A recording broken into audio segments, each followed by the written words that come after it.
Mesdames, vous n'êtes pas des hommes, vous n'avez pas le droit, il semblerait, de pouvoir vous balader torse nu alors qu'il fait chaud dehors.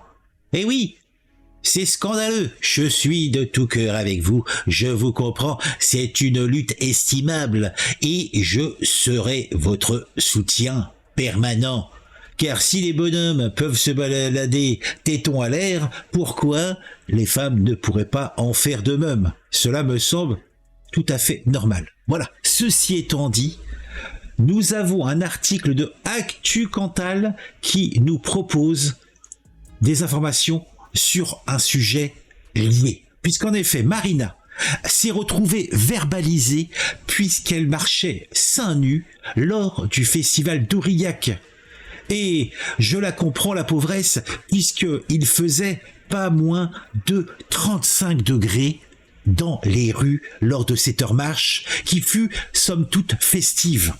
Alors, elle s'est exprimée dans un magazine, Loopsider.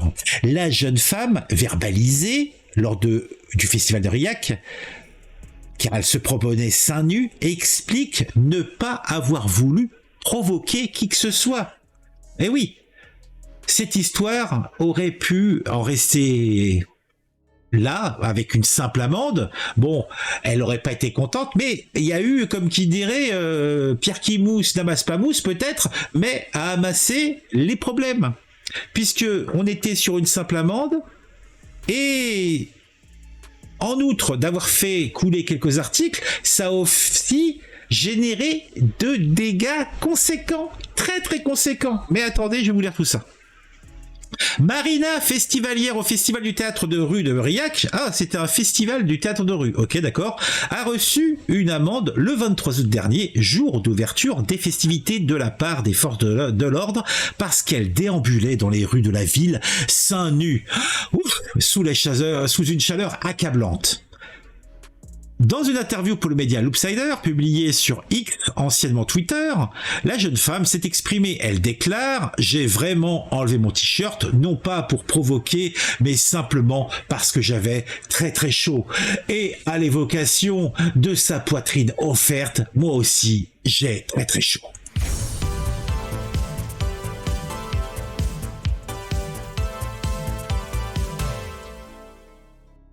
Mais ce n'est pas tout.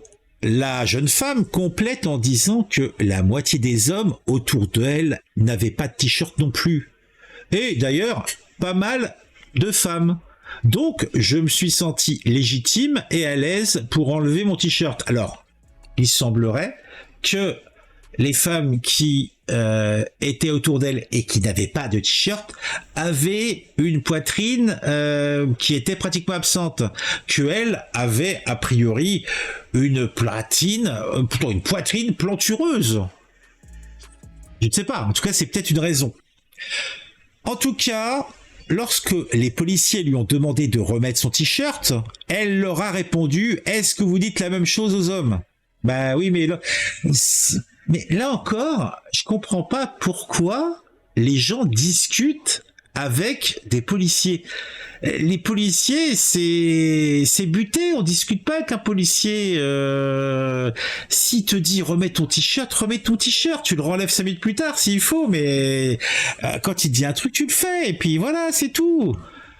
Ah, mais bon, en tout cas, elle n'a pas remis son t-shirt, elle a posé la question. Ce qui n'a visiblement pas plu aux forces de l'ordre. Bah oui. Qu'ils l'ont ensuite verbalisé pour exhibition sexuelle. Une amende par courrier recommandé va lui être envoyée. Le tout alors que son compagnon, également torse nu à côté de Marina lors de l'interpellation, n'a pas été inquiété par les policiers en question. Oh, pauvre chérie. Une manifestation en soutien dégénère. Et c'est là... Alors, parce que bon, franchement, une gonzesse qui se prend une prune parce qu'elle est téton dehors, bon, c'est dommage pour elle, c'est pas normal, c'est un fait, mais disons que c'est pas là-dessus que on va passer 3 plombes. Mais c'est les à côté. Cette amende a eu de très graves conséquences. Une amende, je sais pas si une amende à combien qu'elle s'est pris, à 32 €, à 125 €, à je ne sais pas. Bah, cette petite amende va coûter à la communauté 250 000 € au minimum. Eh oui. En réponse à cette interpellation, grâce aux bouche à oreille, selon Marina, une manifestation a été organisée. Arrivée devant le tribunal d'Aurillac, la manifestation a largement dégénéré. Une dizaine de personnes s'y sont introduites et ont commis de graves dégâts. Des dégâts chiffrés à 250 000 €. Il y a eu des échauffourées après la manifestation, alors que j'avais bien précisé que ce n'était pas mon message, que je voulais une manifestation non violente et festive. Regrette la festivalière toujours sous l'Upsider. Bah oui, mais le problème, c'est qu'à partir du moment où tu as un policier qui vient te voir et qui te dit « Madame, s'il vous plaît, veuillez remettre votre t-shirt » et que tu discutes avec lui et que tu te prends une prune, en fait, tu es responsable à 250% de ce qui s'est passé. Tu peux dire tout ce que tu veux. Ça change rien. Et c'est pas fini.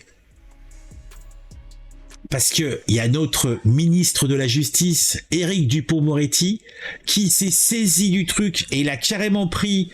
Alors je sais pas s'il a pris un avion ou le TGV, mais il est descendu fissa à Aurillac. Et il a déclaré devant un parterre de journalistes vachement intéressés par le sujet. Aucune cause ne justifie que des crétins décérébrés brûlent une juridiction. Bah il a pas tort. C'est vrai que rien ne justifie ça. Cependant, je dirais que c'est des choses qui arrivent. On a vu fin juin.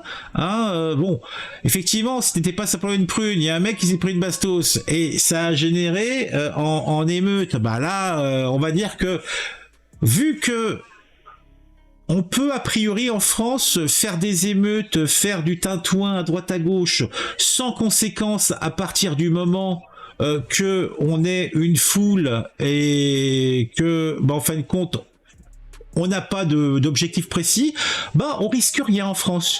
Faites votre petite émeute tranquillou, allez-y, c'est cadeau, c'est gratuit. Donc la dernière fois, Éric Dupond-Moretti, il a fait des flyers, il a distribué des flyers aux familles. Attention, il faut que vous gardiez votre petit à la maison. Et puis les jeux vidéo, c'est pas bien. Là, qu'est-ce qu'il va dire? Il va dire aucune cause ne justifie que des crétins décérébrés brûlent une juridiction. Mais attends, pourquoi tu dis que ce sont des crétins décérébrés? En fait, c'est minimiser en fin de compte la cause. Et puis surtout la responsabilité de ces personnes-là. Non, a priori il envoie une photo, les aigrefins qui ont fait ça, ils ont quand même foutu des tags, ils ont cramé des trucs. Non, c'est pas rien, il semblerait. Le ministre de la Justice s'est déplacé dans le Cantal. Éric Dupond-Moretti s'est rendu dans le tribunal d'Aurillac après l'intrusion et le saccage survenu lors du dernier jour du festival de théâtre de la rue de la semaine dernière. Alors a priori, la meuf s'est pris une prune le premier jour du festival du théâtre de rue à Aurillac et ils ont cramé, et en tout cas ils ont foutu en l'air l'intérieur du tribunal d'Aurillac à la fin du festival de théâtre. Donc moi, déjà, la première mesure logique, c'est interdiction de ce festival. A priori, c'est des margoulas et des traînes savates qui vont là-dedans. Donc, on se débarrasse du problème, définitivement. Et puis, franchement, moi qui suis du Cantal, moi je suis originaire du Cantal, qu'est-ce que ça a à foutre à Aurillac, sérieusement? Non, mais je te jure, moi... Le ministre de la Justice, Éric Dupond-Moretti, s'est rendu dans le Cantal lundi. Il est venu apporter son soutien aux magistrats et aux personnes du tribunal d'Aurillac, je doute, après l'intrusion et le saccage des lieux en fin de semaine dernière pendant le festival du Théâtre des Rues. Le garde des Sceaux avait déjà condamné ce fait avec la plus grande fermeté. Des dégâts estimés à 250 000 €. Donc maintenant vous le savez, Une paire de loches à l'air, ça coûte 250 000 € à la société. Voilà. Sinon, salut Michael Roger Carpillon Suarez. J'espère que tu vas bien. Sur les lieux, Éric Dupond-Moretti n'a pu que constater les dégâts après l'intrusion de plusieurs individus dans les locaux du tribunal ce samedi, en marge d'une manifestation en soutien à une festivalière interpellée pour exhibitionnisme au festival du théâtre de rue. Et en plus, sa prune, elle va quand même se la prendre. Donc tout ça, elle est responsable. Ouais, moi je dis ce qui est. Hein. Je pense qu'elle devrait être poursuivie pour ça aussi. Ah, et qu'on lui fasse payer 150 000 boules.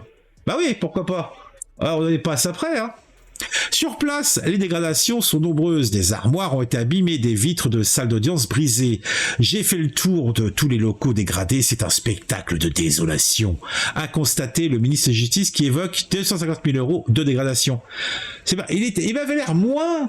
C'est marrant quand même, il m'avait l'air moins concerné quand c'était du mobilier urbain ou des enseignes de magasins qui étaient cramés. Je le sentais moins pris. Là, peut-être parce que c'est un tribunal, c'est ça qui le choque. Ça doit être ça. En fait, ça doit être ça. Ces dégradations sont un spectacle de désolation dans un lieu de justice. Donc, a priori, c'est ça qui le gêne, a déclaré Éric Dupond-Moretti. Je veux exprimer aussi ma colère, car on entend cette petite musique de la désobéissance civile. Aucune cause ne justifie que des crétins décérébrés viennent brûler une juridiction. On n'a pas le droit de s'en prendre au drapeau. Ça, c'est la ligne rouge qui est infranchissable. Oui, la fameuse ligne rouge infranchissable que tout le monde franchit depuis des années. Hein. C'est vrai que les grands... En fait, les petites phrases comme ça... ça fait peur à personne. Elle est où la rigueur de la justice? En fait, la rigueur de la justice, elle est pour les gens qui ont un petit peu soit quelques biens, mais pas assez pour être véritablement protégés. En fait, cette fameuse classe moyenne qui est de plus en plus amoindrie. Et cette classe populaire dite aisée, hein, qui gagne plus de 1 200 € par mois, parce que si tu gagnes plus de 1 200 € par mois, t'es aisé maintenant. Hein. On en est arrivé là. Hein. Ah, la France, bienvenue dans le tiers-monde. Hein. Bientôt dans le tiers-monde aussi, hein, mais pour l'instant dans le tiers-monde. Mais ça avance. Hein. Ah, c'est un projet qui avance, c'est la Macronie en marche. Un certain nombre de minorités se croient obligées de s'affranchir de la loi au nom de la désobéissance civile, s'était ému le ministre avant d'ajouter. J'espère que les auteurs de ces insupportables dégradations seront arrêtés, châtiés à la hauteur des exactions qu'ils ont commises. Oui, ils vont se faire taper sous le bout des doigts. Voilà, c'est tout. Ah, mais ça fait rire, hein, ça fait rire. Et ils nous prennent pour des rigolos. Hein. Aïe, aïe, aïe, aïe, aïe. Bon, en tout cas, 250 000 paires la paire de loches, donc ça fait 125 000 € le téton. Maintenant, vous le savez. Donc maintenant, on peut se dire que c'est pas si cher que ça de se refaire faire une poitrine. Hein, quand on voit ce que ça coûte, simplement de la montrer un petit peu. J'espère que cette vidéo vous a plu. N'hésitez pas à mettre un j'aime si c'est le cas. Mettez un commentaire si ce n'est pas encore fait. Abonnez-vous si vous en avez envie. C'est gratos, c'est gratuit. Activez la petite cloche. Partagez autour de vous. On se retrouve très vite pour une nouvelle vidéo sur un sujet qui vous intéresse et qui, je l'espère, vous intéressera aussi.